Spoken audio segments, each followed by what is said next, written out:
A new lease of life at the National Secretariat of the ruling All Progressives Congress.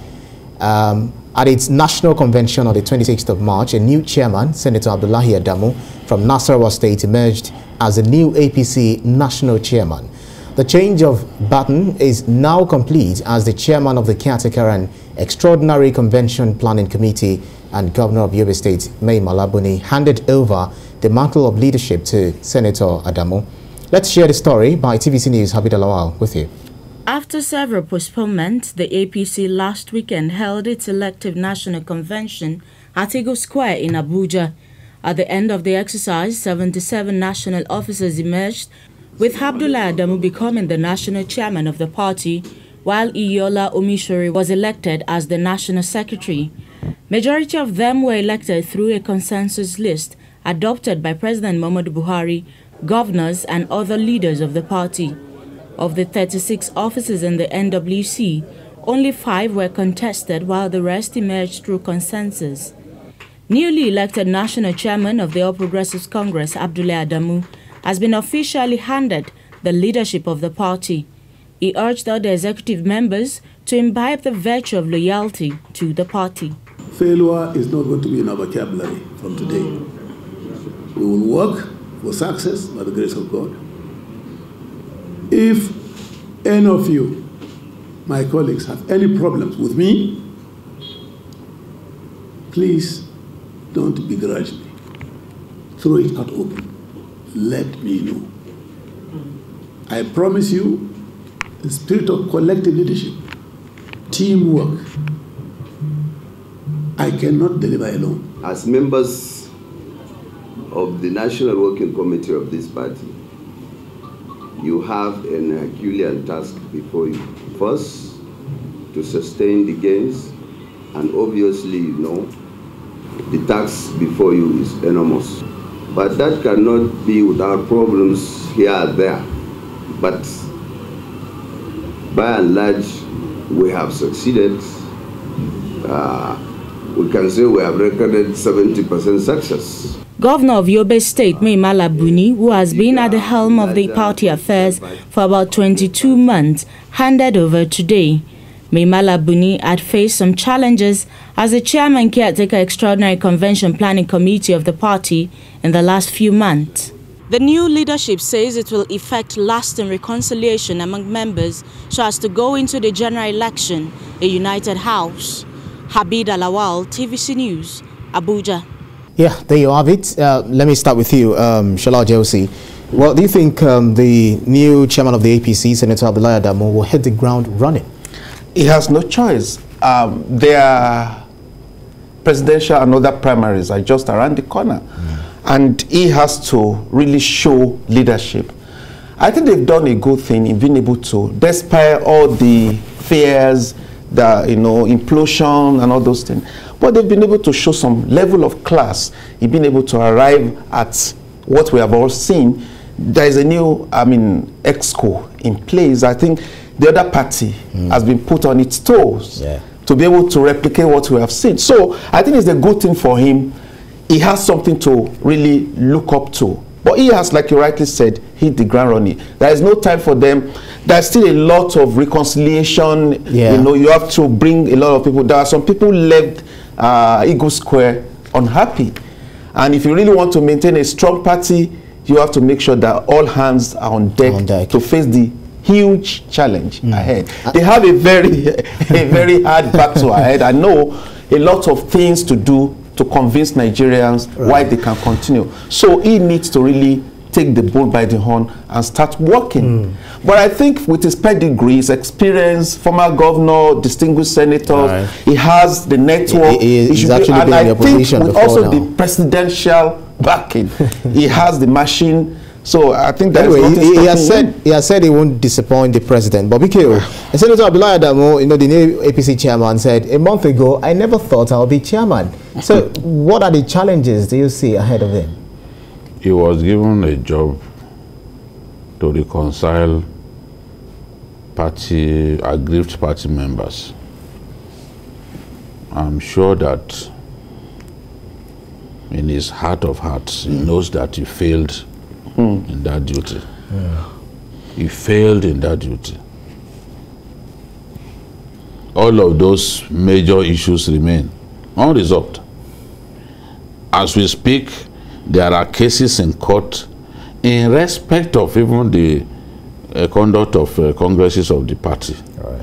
I know some disagreements within the APC that are almost 80 years old, that remain unresolved as we speak in some states. So Abdullahi Adamu was given the job of going around and resolving those disputes before the convention. With his own mouth, he came out to tell us that, look, that they even needed time. By saying they needed more time, he was telling us that he had not achieved much within the time that he had. So if you are asking me about issues in APC states, I can count no less than 7-8 states where they still have serious issues. The convention alone cannot cover all of the issues that are on ground, except somebody is a talented hypocrite. The convention alone cannot obliterate those issues. You've got to sit down with people. You've got to get people to realize that, look, this is one party. Let's put our differences aside, especially as the elections are approaching. We have less than 1 year to the elections. If you allow the crisis to continue right up to election time, then expect some consequences. I've said this kind of thing before that people didn't believe me. Where I warned them, resolve this crisis or you lose. And on the eve of election, seeing that those crises had not been resolved, I said decisively, I said, in this state, APC will lose because of internal crisis. They still have such situations on ground. So he has, and with elections so close, with primaries so close, I know he will have his hands full. If APC had an excellent conflict resolution structure and mechanism in place, they wouldn't have waited until this long before trying to resolve issues. Look at Sokoto, for example. What's going on in Sokoto is an embarrassment, you know. And as you said, even as you said at the convention, some people burst into tears. Some people left. Some of the chairmanship aspirants left the place as soon as they announced that they were stepping down. If they were happy, they would stay right up to the end. So there are those issues that need to be resolved, and he has to be careful. He has said that, look, if that people should be free to talk to him. Mai Mala Buni too also said, look, let's have teamwork, let's have unity. Mai Mala Buni has done his best for the party.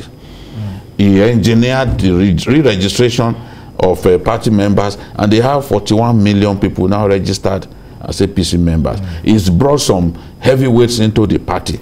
He's left the party strong in terms of heavy hitters. The party is strong now. But of course, he couldn't solve all the problems. Can you tell me, you look at Zamfara, for example, this Zamfara state, can you say the APC, if it leaves the problems unresolved, that it can boast that it will win the election? With people like Marafa, people like Yari not happy with the governor? Those two individuals are the most powerful and the most popular in that state, Marafa and Yari. So this new chairman must go and solve those problems. Otherwise, they won't find it funny. Well, these are mountainous, so to speak, kind of uphill task for the incumbent APC chairman. Remember on the day of the convention, you know, afterwards, somebody said he had spent even up to like 300 million naira campaigning, buying forms and all that. And a lot of people like that, just like you also said, some people staged a walkout. So 2023 is just around the corner, less than 11 months or thereabouts. So do you think the APC would still be, you know, standing tall during this time? Well, I won't be able to judge for them because they know, I mean, we are neutral here. The other party, just that they should know, but they should know that there's somebody around the corner who wants to take that job from them. When you have, and there is nothing we can say, we have to agree that the opposition is very formidable. Yeah. When you are facing such a formidable opposition, you cannot take chances. They should remember, the chairman of APC must know that they still have legal tussles. We know what's happening in Ebonyi, what will likely happen in Zamfara, and also we're talking of Cross River. So I don't envy the chairman, but like Jide said, all those deep fault lines, they have to find a way of blocking the loopholes. You have to go around, reach out to the aggrieved members, because if there is no unity, no matter what you want to do, you cannot achieve anything. And it's also to tell you that you have to convince Nigerians. It's his duty now to convince Nigerians how and why we have to bring them back to government. Right. Yes, right. And if you don't do it right, I mean, it's obvious now that I'm happy because the level of opposition is strong enough, right. So we have a choice. So it's left to him to be able to decide, and not him alone. He has to work with others. I think there has to be unity of purpose. I think also we've got a caller, okay. Peter from Jalingo. Peter, thank you so much for joining us. Make your point. Good evening. Thank you. Good evening. Good evening. Sorry, I want to comment on your last topic, please. Please, I believe if for your advice on the government, though they don't listen, but I believe that more choppers will help, because there are some American choppers that carry more than 10 troops. If they for quick response, because sometimes they complain that the terrain, before they move to the terrain, but with chopper, that if they invest on choppers, at least 10 choppers can carry up to 100 soldiers. With drones, they locate. For quick response, they respond with choppers. Because one thing that I've got them is not listening, but they will keep telling them, maybe one day they will hear and rescue Nigeria. Thank you. Thank you. Let me just make a quick point. Yeah. He made a valid point. If we hear that bandits are somewhere terrorizing people, we have to have a kind of rapid response structure that ensures that even if we need to drop paratroopers at that location, we'll drop them and they'll go and deal with these guys. So the response time usually is too long.